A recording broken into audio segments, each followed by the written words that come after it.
guys, welcome back to the house. So we got to go ahead and talk Sheree Whitfield from the Real Housewives of Atlanta and her boyfriend, Tyrone, honey. He is out of jail. He's no longer on home confinement, and it seems as though the two have reconnected, and we got to go ahead and talk about it. Just to give you guys a little background information on the situation. Remember when Sheree, I believe, went to Philly to go film with Tyrone? I believe he was at a halfway house. But for some reason, he did not show up. And then soon after that, Tyrone sent out a cease and desist and basically told Bravo to not use his likeness. Remember that? Well, I personally feel like that was a whole setup. It was a whole scheme set up by Todd Tucker, the executives at NBC Universal, Sheree Whitfield, and Truly Originals.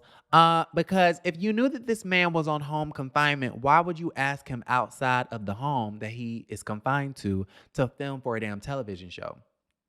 That doesn't really make sense. I believe that, and this is just a theory, that Sheree Whitfield promised a storyline to the network. She could not deliver. And so I guess to nip the storyline in the bud, she went to Philly to go film, found out that he could not show up, which then ended their relationship, which then ended the storyline. Does that make sense? I know I'm making sense. They knew that he was on home confinement, but they still tried to make it seem like he couldn't show up. Like, duh, he could not show up. The man can't go nowhere. He can't film with you, sis. So it was kind of like fake. It was fake. It was kind of like, let's create this to end this off so we can show Sheree moving on with her life. Does that make sense? That's just my theory. But anyway, soon after that, like I just said, he ended up sending out a cease and desist, basically telling Sheree and the network that they could not use his likeness and whatnot. Well, in today's time, we know that Tyrone did, I believe, show up to the She by Shereè fashion show, which is also a fake storyline. Y'all let me know how y'all feel about that in the comments down below. But TMZ has all of the details, honey. The headline says, RHOA star Sheree Whitfield filming with boyfriend Tyrone Gilliams. The ice has thawed, okay? Because remember, they slick kind of broke up, right? Real Housewives of Atlanta star Sheree Whitfield has been filming for the show's upcoming season, and longtime beau Tyrone Gilliams will be joining her on camera for the first time after being on non-speaking term for months. Oh my God. Sources with direct knowledge tell TMZ the two recently filmed multiple scenes together, including the season finale in which Sheree hosts a She by Shereè fashion show. Having Tyrone on is a big deal for the reality series, right? As you guys recall, the couple had serious bad blood after Sheree allegedly tried to spring a camera crew on him back in November. He was on home confinement at the time and wasn't able to leave the house for any reason, filming included. I just told you guys that. Tyrone had his attorneys file off a cease and desist to NBC, Bravo, and production Truly Originals, asking to scrub every trace of him from RHOA footage, social media posts, and advertising that used his name, which I don't think they was going to use any advertising with his name in it. But okay, sis, you're really not that important. Like, we care about you. We want to see you on the show. We want to see this train wreck of a relationship. But you ain't that important, honey.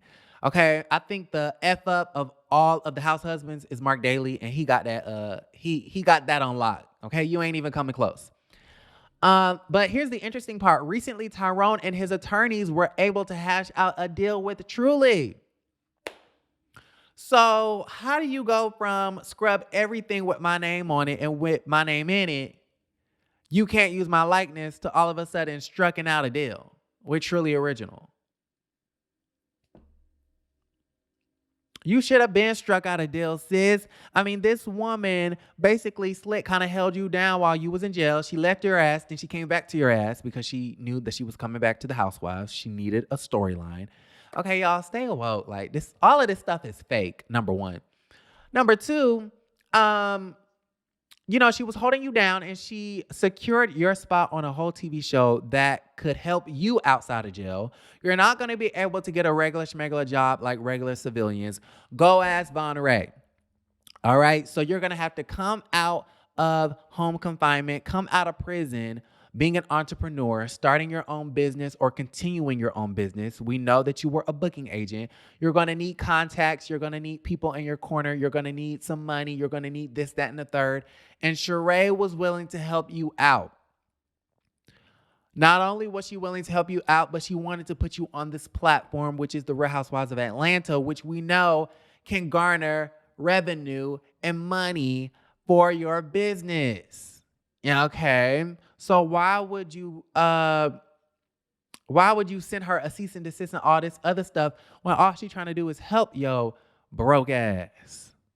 And y'all, Tyrone is so fine. So I'm not trying to run him down, all the way down on this little TV show. But I mean, I'm just saying, like, I don't understand that this woman is trying to put you on a platform and you steady sending her a cease and desist. Like, it just really doesn't make any sense to me. That was kind of stupid.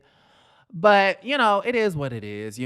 Maybe he was feeling pressured. Maybe he really didn't want to be on television. Maybe he felt, the pressure from Sheree Whitfield because Shereè is desperate, and maybe he was feeling used. But this is how you have to think about it. It's a mutual beneficial relationship. Shereè uses me for a storyline. I use her for exposure. And that exposure creates dollars for whatever I'm trying to sell or provide. It's marketing. It's called marketing. Get to know it. Anyways, what do I know? But they said that he went from wanting the show to scrub every trace of him to recently his attorneys were able to hash out a deal with Truly Original, which led to him filming in mid-February, which was 2 days ago. Now that he's off home confinement, he was able to shoot with Shereè and other RHOA cast members in Atlanta. This will be the first time Tyrone appears on camera for the show, This will be the first time, that Tyrone appears on camera for the show. Their relationship was spotlighted in seasons past. They were together while he was locked up, which made for an interesting story arc. All right, so let me know how y'all feel about that situation. All in all, Shereè saved her peach. Okay, she turned that plum into a peach because for the longest time, it was looking bad for her. But you know what? Shereè has 3 storylines. She has Tyrone, she has She by Shereè, and she has this beef. She has this beef with Drew Sidora, which we will talk about a little bit later. Or do we want to talk about that now? Let's see. Let me read my notes. Yeah, let's go ahead and talk about that now. So, very quickly, I want to put up these tweets from the Peach Report Daily. Let's see if I can pull it up. Oh, who is that? Okay, Lisa Rinna. Lisa Rinna look good, honey. Come through, Lisa. Okay, let's see if I can pull up these tweets. Okay, so one tweet, this was 2 days ago, says, "Can't wait to have our sweet peaches back in spring, September, summer." Okay, hinting that the show is coming back. I feel like there was another one about Drew. Oh, here it goes. This was 20 hours ago. "Honestly, with everything Drew has dealt with this upcoming season, they better give my sis first seat at the reunion."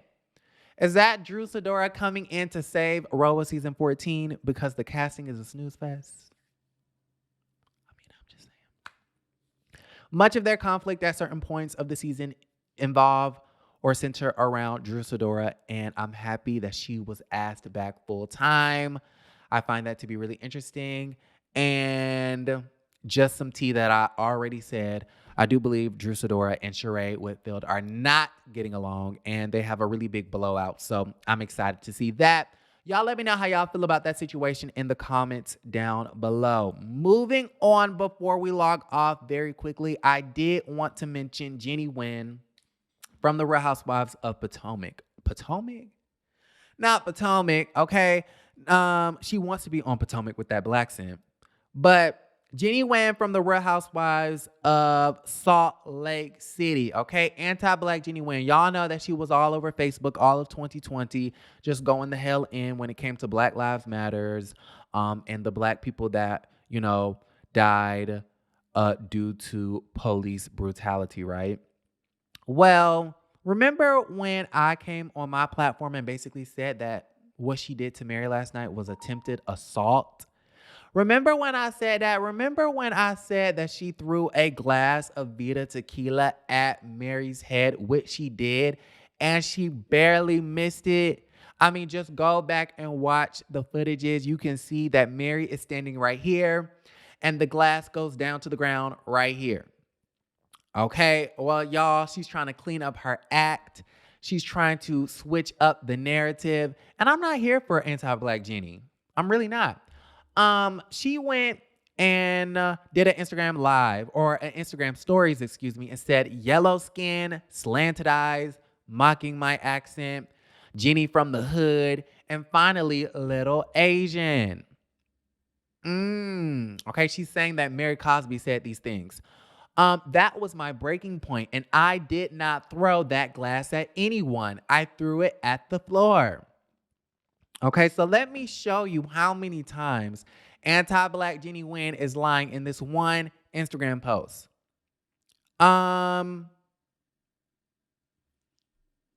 Jennie from the hood.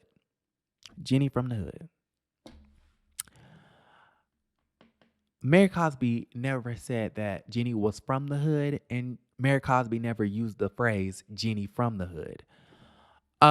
She said, "Oh, you're trying to be hood or you're trying to get hood?" Because Jennie Nguyen was trying to buck if you nuck. She was trying to act like she wanted to fight. She had a very threatening physical presence. Jennie Nguyen should be grateful that her ass didn't get knocked out. Because don't be knucking if you bucking and then get upset and come to your breaking point that somebody is questioning, if you're trying to get hood or not. Don't be coming in my face screaming and yelling and trying to fight because that's uncalled for. Okay, sis, so that was a lie. The second lie was that she did not throw the glass at anyone. You threw it at Mary and you missed. Okay, so that was the second lie. And then the third lie is when she claims that Mary Cosby called her little Asian. And I believe Mary Cosby called her a little ant. Okay, so that's 3 lies in one Instagram post. Jennie Nguyen, not only are you anti-Black, but you are a known liar. Now, with that being said, I was watching the show last night and they did a flashback. Remember when Jennie Nguyen, the anti-Black character on Salt Lake City, had that little garden party or a park party, like it was a party in a park. And after that, Meredith and Mary Cosby had a scene where they were having lunch talking about the situation. And Mary Cosby did, in fact, mock Jennie's Asian accent, which I thought was wrong. Okay, Mary, wrong road, sis. We know that Mary Cosby does need to go to sensitivity training, some diversity training. She did mock the girl accent. She did compliment her on the slanted eyes. I really don't remember her commenting on her yellow skin. I'm unsure about that. But what I do know is that she never said that Jennie was from the hood. She never said little Asian, and you did throw the glass at her, sis. So, I mean, this is just a classic case of Miss Anti-Black trying to switch up the narrative and trying to, explain her actions away. But they're unexplainable, sis. So, I don't know. Y'all got to let me know how y'all feel about that situation in the comments down below. I'm going to go ahead and log off. I love you guys. And don't forget to create a great day.